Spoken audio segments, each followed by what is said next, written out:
برای نخستین بار یک موزیم در شهر فیروزکوه مرکز ولایت غور گشایش یافت. مسئولان ریاست اطلاعات و فرهنگ غور میگویند که در این موزیم بیش از 169 اثر باستانی و تاریخی قبل از اسلام و بعد از اسلام حفظ و نگهداری می شود.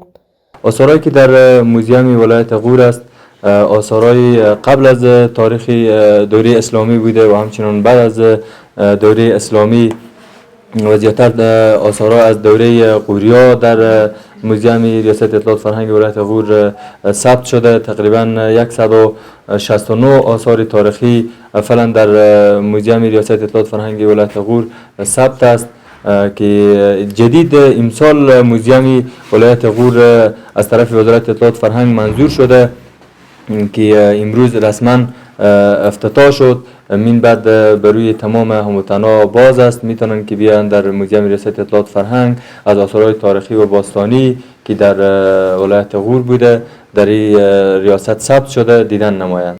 با این حال مدیر موزیم ریاست اطلاعات فرهنگ غور میگوید که آنان تلاش دارند تا بتوانند این موزیم را بیشتر مورد توجه قرار دهند تا گردشگران داخلی و خارجی از آن دیدن کنند. در موزیم ولایت غور همچون که شما مشاهده میکنید یک نوع آثارات باستانی و قدیمی است که پیش از اسلام می باشد و بعضیا در زمان امپراتوری سلطان علالدین غوری می باشد و ما هدف ما این است که ما بتوانیم که این موزیم رو از این بیشتر به ترقی و رفاه برسونیم.